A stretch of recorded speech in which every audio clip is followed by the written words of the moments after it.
Hey guys, what's up? Welcome to Comic Book Club. I'm Alex. I'm Justin. And Pete is off getting married. Woo, woo, woo, woo, woo. That's so weird because I actually have a wedding ring, and I guess I could do that. This is a promise ring. Oh, is it? Pete gave it to me and said, made me promise I wouldn't say anything bad about it. Well, are you going to stick by that? Nope. Good night. All right. We have 3 awesome books we're going to talk to you guys about today. We're going to talk about Amazing Spider-Man 573, Final Crisis Legion of 3 Worlds #2, and Uncanny X-Men 503. Most importantly, we are drinking Blue Point Oktoberfest beer this week. 'Tis the season. If you are a brewery or a distributor and would like us to plug your beer on our show, please shoot us an email at thecomicbookclub@yahoo.com. We'll let you know where to send the free beer, and then we'll drink it. I'm sure a lot of you guys are watching this in a brewery, like hanging out with the gang, putting some hops in. Daredevil's Blind Brew.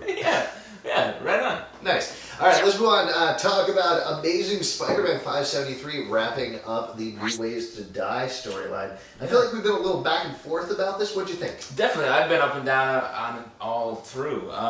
I like this issue a lot. I think it tied it up a lot, and also opened up some Harry Osborn stuff, which I think is the most pretty Harry Osborn stuff, if you ask me. Which is kind of the most interesting thing in here, I think. I mean, Norman Osborn. Over a little bit. Pete's not here. Oh, no. All right.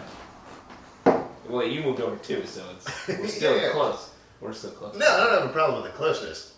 You hear that? Stuff's going on. It's like a date now. It's weird. We're just on a date. Yeah. Well, I hope to get to second base. Guaranteed. And it's nice to see. Who would have thought Pete's the one who keeps us on topic? I know. Weird. You seem so spacey. This is enjoyable, actually. I wish this is what the rest of the arc had been like, because it's an all-out, fun superhero brawl. It's really enjoyable, as you said. There's a lot of good Osborn stuff going on, which is classic Spider-Man mythology. Yeah. And really, teasing a lot of stuff. Also, Dan Slott getting away with confusing the issue of what went on with Brand New Day a lot. Yeah. He dropped the thing in the Mary Jane arc in terms of who remembers what. Yeah.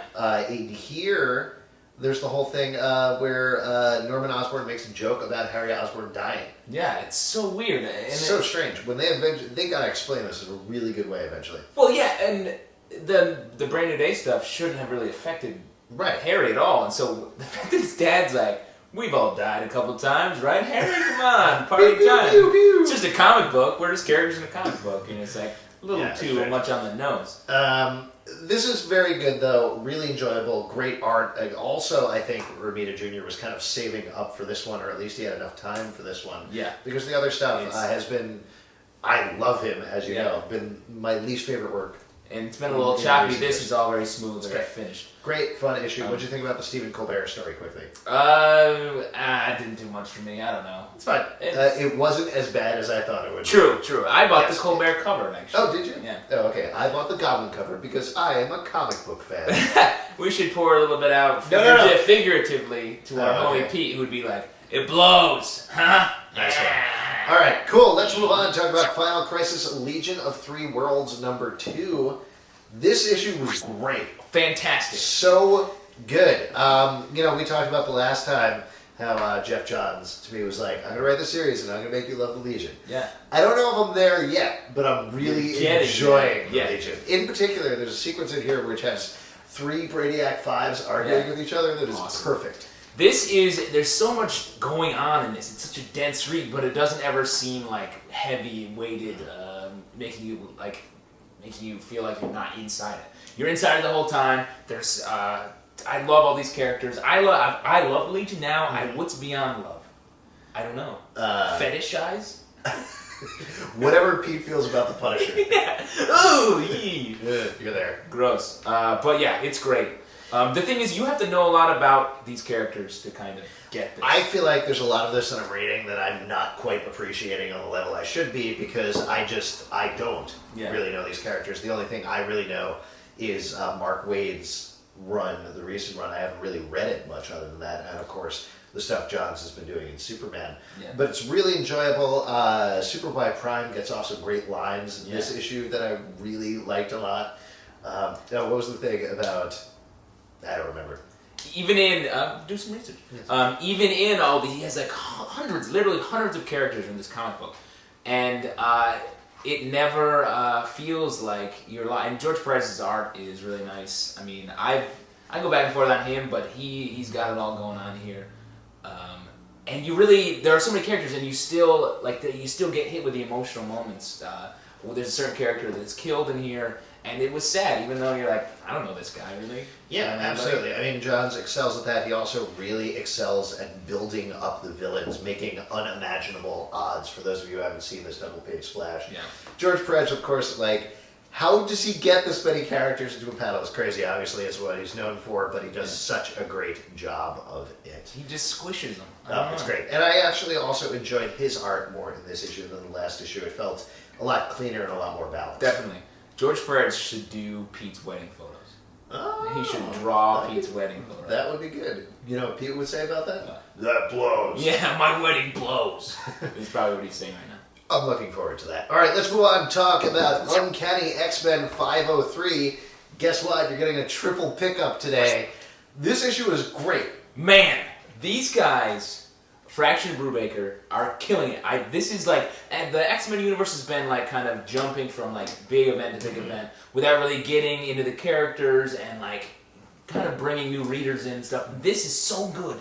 Do you know what I like about this? This is, and I felt this with the last issue as well, this is exactly like Claremont in the 80s and 90s. It's exactly gonna be a classic down run. to... No, I mean literally down to, I think they're aping his writing style. Yeah. And one thing that I love so much about this issue that I thought was so good, every character, and I know a lot of comics do this, but every character has a little blurb when they're first introduced.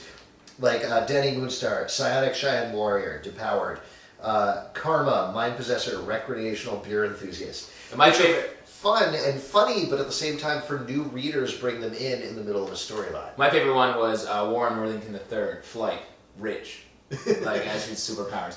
It's great, and we get to see some X-Men just hanging out, talking about the good old days, and then this great Pixie, like I've got a little Pixie comes out so good in this, and I'm well, like, it's a very straightforward story arc for Pixie, you know, and even in. It's very sketchy in a way of she got beaten up. She even says, the only way I'm not going to be scared is if I beat somebody else up.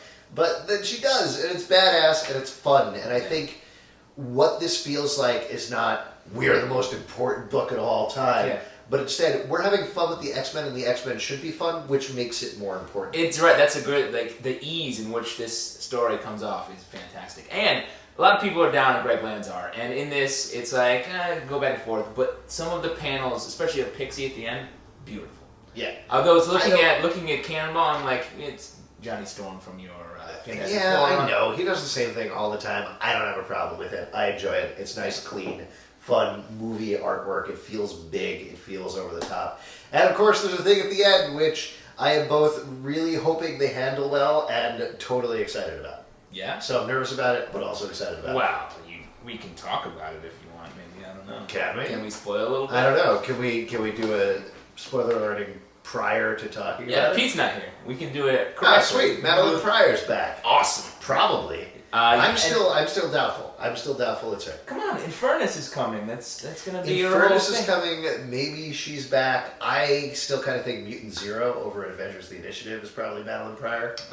Interesting point. Is my thought. So I think this is somebody else faking out. Little faking out. I hope it's her. Great character. Perfect way to actually make the White Queen and Cyclops relationship interesting. Yeah. By not bringing back Jean Grey, bringing back Madeline Pryor. Really? You don't like them fucking all the time? Well, that's all they do. All they do is secretly fuck. That's what I can do that. Comics are for kids, people. Yeah, and so is this show. But it'll make it an interesting relationship where White Queen can't be so mad at Scott because it's not Jean Grey, and Scott can be like, I kind of love her, but it's not Jean Grey. It's a great situation. Hopefully they'll bring Havoc back and it'll be all weird. Yeah.